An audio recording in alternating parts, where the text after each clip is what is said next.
UP के हाथरस में सत्संग के बाद मची भगदड़ ने 121 लोगों की जान ले ली और कई दर्जन लोग अभी भी अस्पताल में जिंदगी और मौत के बीच जंग लड़ रहे हैं। इस हादसे में किसी का पूरा परिवार खत्म हो गया तो कोई बेनमा हो गया, तो वहीं किसी ने अपना बच्चा खो दिया। इस हादसे से पूरे देश में हड़कंप मचा है। हादसे के बाद पुलिस महकमा रिएक्शन मोड में है।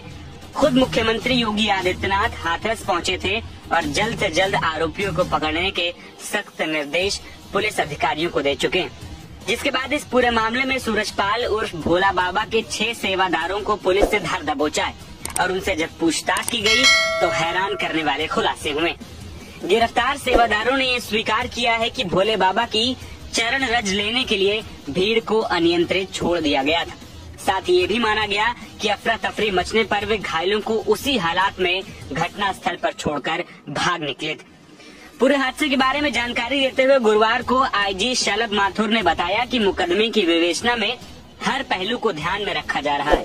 यह हादसा इत्तेफाक है या सेवादारों द्वारा की गई धक्का मुक्की या फिर आपराधिक साजिश, इन तमाम सवालों को ध्यान में रखकर जांच की जा रही है। साथ ही शलभ माथुर ने यह भी बताया कि कैसे सेवादार बाबा की सुरक्षा में लगे रहते थे और हाथरस में सत्संग के बाद भी वो बाबा की सुरक्षा कर रहे थे। पुलिस की पूछताछ में सेवादारों ने यह भी कबूल किया कि भोले बाबा की चरण रज लेने के लिए भीड़ को अनियंत्रित छोड़ दिया गया, जिसके बाद ये बड़ा हादसा हुआ। सेवादारों ने पूछताछ में माना कि अफरा तफरी मचने पर वे घायलों को उसी हालत में घटना स्थल पर छोड़कर भाग निकले। वहीं इसके अलावा बाबा के सत्संग में शामिल हुई एक महिला ने भी इस बात को स्वीकार किया है कि जब बाबा सत्संग से जा रहे थे तब उनके चरणों की धूल के लिए लोग भागे और ये हादसा हो गया। बाबा के अनुयायियों के बारे में पता लगा कि उनके बारे में काफी मान्यताएं हैं और बाबा के चरण रज लेने से बहुत सारे संकट दूर हो जाते हैं और हम लोग चरण जो बाबा की गाड़ी थी उसको काफिले को भीड़ से निकालने हेतु आगे पीछे दौड़ते हैं। उस दिन भी बाबा के चरण रज के लिए भीड़ गाड़ी के आसपास आई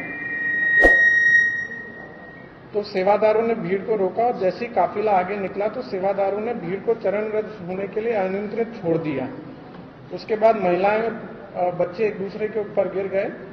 घटना जब हुई तो ये लोग मौके से फरार हो गए। इनके द्वारा वहां पर किसी प्रकार का कोई सहयोग वहां की पुलिस या प्रशासनिक व्यवस्था को नहीं दिया गया।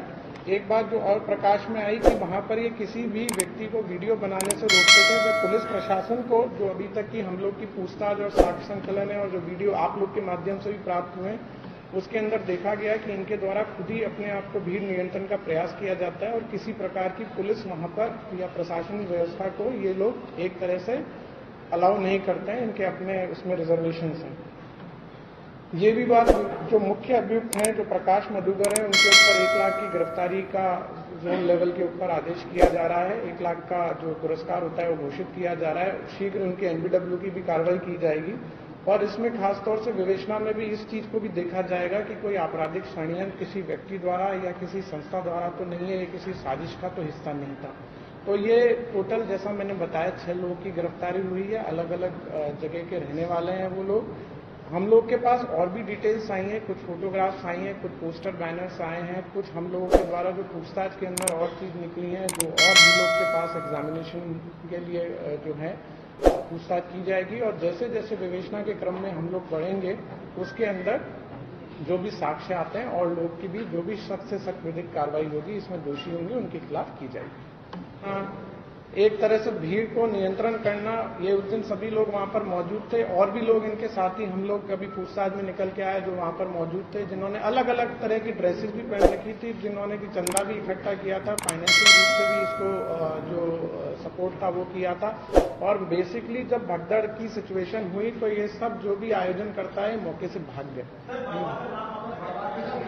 एफआईआर पंजीकृत हो गई है, फर्स्ट इंफॉर्मेशन रिपोर्ट है। अगर विवेचना में साक्ष्य निकल के आता है और किसी का भी नहीं, अभी पूछताछ नहीं हुई है। बता दें कि हाथरस भगदड़ कांड के सिलसिले में अब तक 6 लोगों को गिरफ्तार किया गया है। पुलिस ने गुरुवार को बताया कि मामले के मुख्य आरोपी और सेवादार पर 1 लाख रुपए का इनाम भी घोषित किया गया है।